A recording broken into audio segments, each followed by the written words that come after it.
Make 'em laugh, make 'em laugh. Don't you know everyone wants to laugh? Yes, indeed, everybody. My dad said, Let's make them an laugh actor, and my laugh a bit son. more. I But mean, I gotta say, it's coming not always for easy considering the news flow and the stresses that are out there, right? Economic, personal, or otherwise.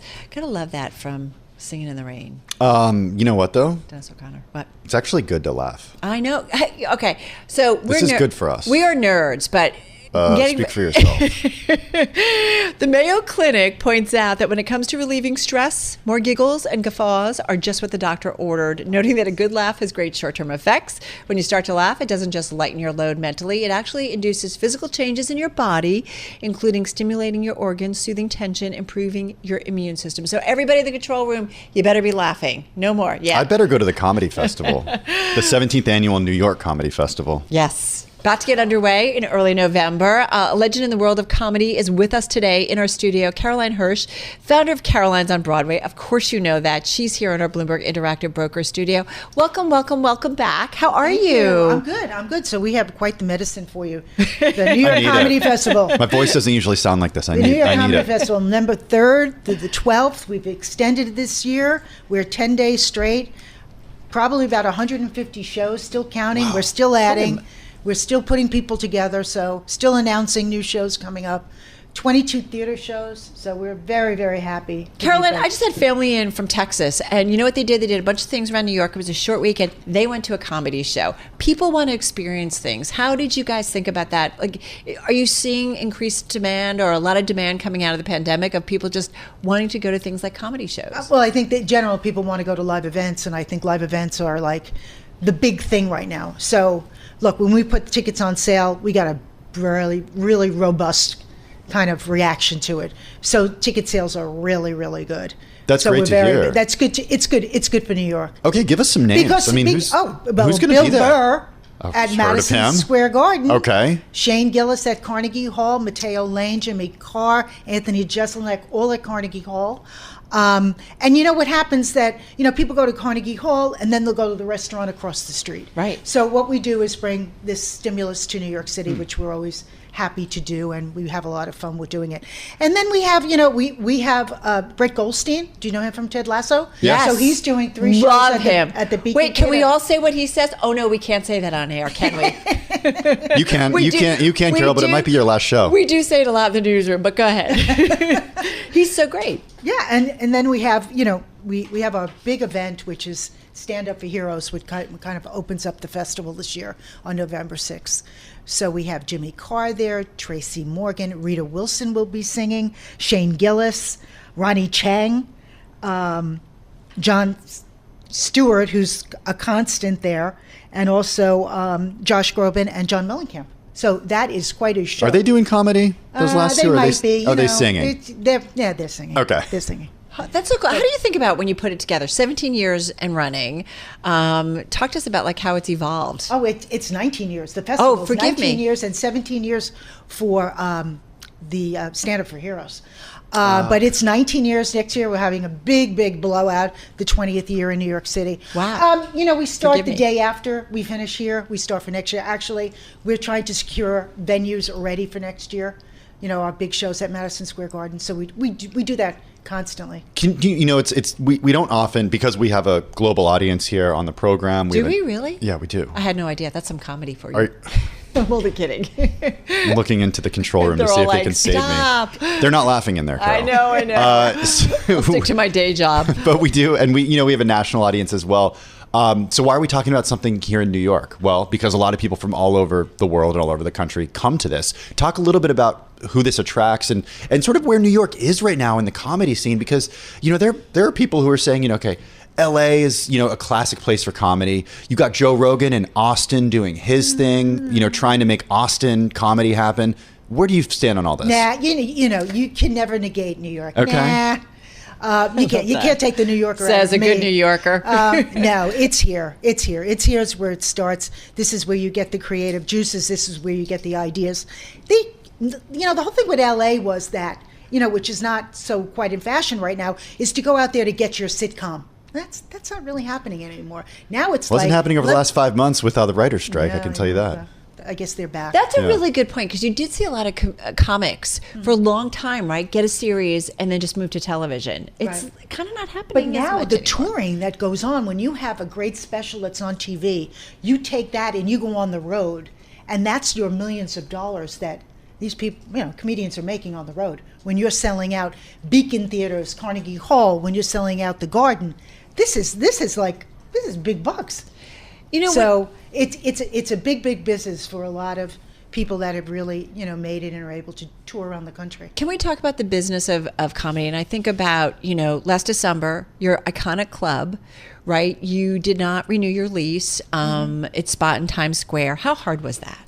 I wanted to stay, and then there was a part of me which did not want to stay because of the way. And I don't want to put down Times Square, because I went there 30 years ago to build it up, and I was part of the renovation of Times Square and the renewal of Times Square.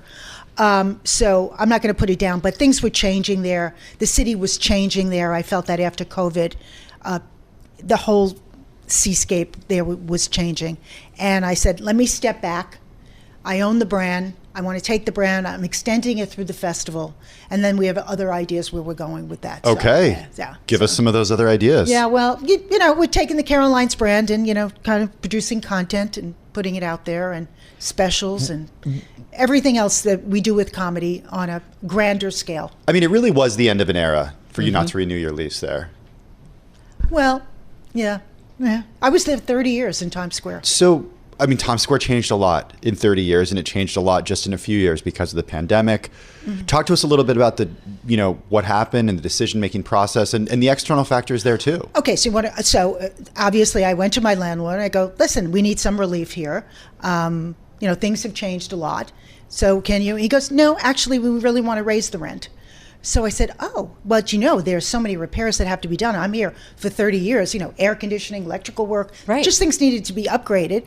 And he said, well, that's just what the deal is. And I tried very hard to stay there. And then I just said, well, I'm out of here now at this point. I'm done. I have other things to do. Well, did you look for other physical spaces? No, but I have to tell you that we had so much press when we closed that so many real estate developers called me.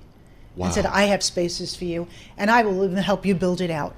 So why didn't you do it? Well, I'm in the process of taking it all in and deciding what the next big move in. It'll be four walls, but it'll be something very different. What a great feeling. That is pretty cool. Right. What a great. So this is like a to be continued? Yeah. You'll come back in like 2 months, 3 months, 4 weeks? I hope sooner. Yeah.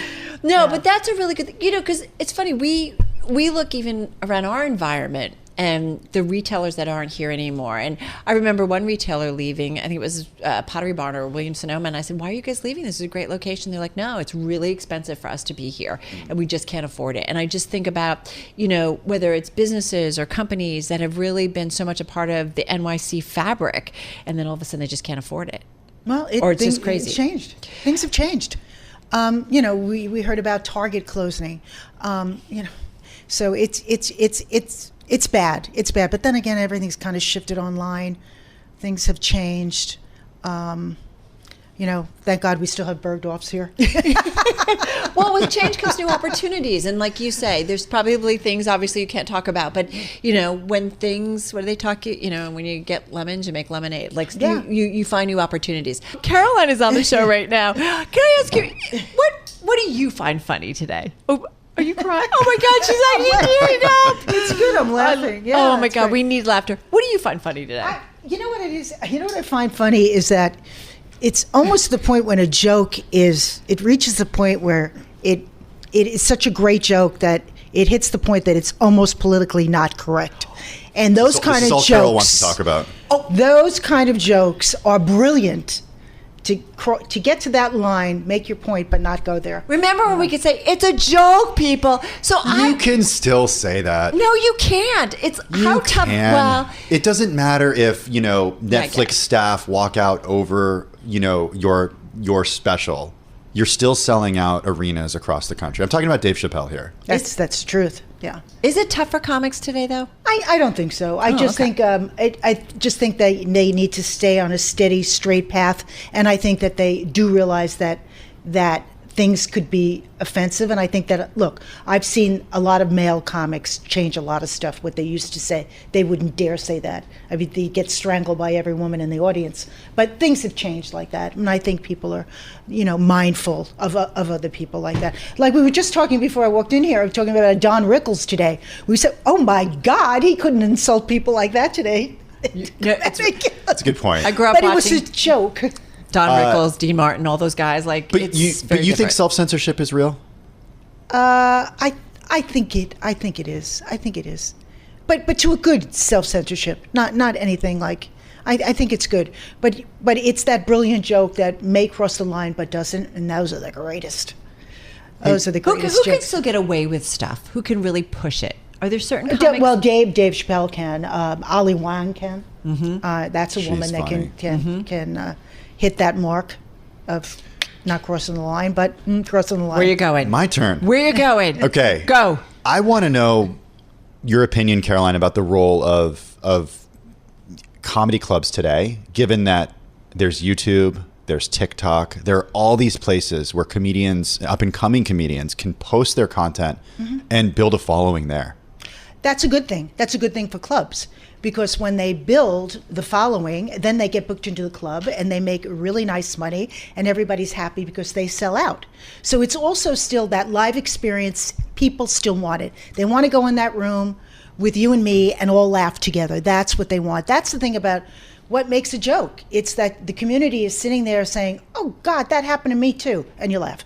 So it's all part of that live experience. And I'm seeing that with the festival, as everything is, everybody in the festival has a terrific online following. I mean, millions of people. It's a huge part of their job now. But they want to go out and see them. The same thing that happened years ago when you had that great HBO special that built you up so that when you toured around, you would sell out. Right. So that's all money in the bank for the performers. The 19th Annual So New York that's Comedy why- Festival this November. I'm giving you a shameless plug. Hey, listen, take us back, because you've been doing this a long time. Back in the early 80s, you began. I mean, Jay Leno, Jerry Seinfeld, Pee Wee Herman, Billy Crystal, Robin Williams, Sandra Bernhard. I know. Chris Rock. I know. It breaks our heart, right? Like, these are people that were funny like no other. And changed, I think, the way we see comedy and enjoy comedy. Yeah. But in the early days, is everyone funny out of the gate? Well, you see, we were just talking about Bill Maher. So, Bill started at my little club on 8th Avenue. But of course, you grow over the years. Jerry Seinfeld, you grow over the years. Jay Leno, grow over the years. But Jay has always been this menschy guy. And Jay tours, Jay tours like 4 days a week now. Probably every weekend he's out doing something. And so Jerry Seinfeld. Every weekend he's probably somewhere doing 2 or 3 shows back home again during the week, and that's really his life because he loves what he's doing. What do you remember from these guys in the early days? We were all so new to it. It was like, when I opened Caroline's, it was like the first headliner club in New York City. It was like a yuppie, that word, yuppie, we're going back to the 80s, yuppie nightclub that opened up. And it was when David Letterman was at 12:30 at night. Jay Leno would be at my club and he'd say like, oh, I'm appearing at Caroline's. It gave us this national play around the country. And that kind of set up the club. And I remember, Paul Rubens, Pee Wee Herman, bringing him to New York. I have such fond memories of him. And, I didn't, up until he was texting me on my birthday, sending me birthday videos up until the end saying, listen, we need to FaceTime soon. Are you coming to LA? I'm not coming to New York. Didn't tell me he wasn't feeling well, because we'd always text each other back and forth, and I had no idea he was sick. But he brought his show to New York. In New York, they conceived Pee Wee's Big Adventure. He was going to ride his bike from LA to New York City with this unknown director at that time, Tim Burton. Who knew? But that's what Paul had. He had that creative part of him. Those comedians that I worked with from the beginning all went on. Look at Jerry and Larry David's show, Seinfeld. Oh my God, earth-shattering. We still say, we were just talking about it last night. I still turn it on and see a episode I haven't seen. Right. So you always make references to Seinfeld. I've seen them all. I got to tell you. Okay, so we only have a minute left, Caroline, but comedians who've made it love to say that in order for a comedian to make it, you've got to bomb. Give us some stories of some prominent bombs that you've witnessed in your day. How about Larry David? And he would say, Oh, it's the audience. They're just terrible. And he didn't do that once or twice. He did that all over. I can see that. I can see the Curb Your He would Enthusiasm walk Larry off the David stage. saying that. They're terrible. They're terrible. They bomb. Yeah. I got to say, and what you've done for women comedians, right, when they were just so far and few, and just to see everyone out there today, it's incredible. You are incredible. Come back anytime. Let us know the news if you land somewhere. Okay, you can share it with us. And good luck. Again, remind us when the festival is. November 3rd to the 12th. Go to NewYorkComedyFestival.com, and you would be amazed to see how many shows are listed there to go see, and have a great time. Thank you so much. Good luck. Be Thank well. you. Caroline Hirsch, founder of Caroline's, of course, on Broadway, here in our Bloomberg Interactive Broker Studio. Carol Massar, Tim Stenovec. We're not funny, but she is, and That's her true. lineup is. This is Bloomberg.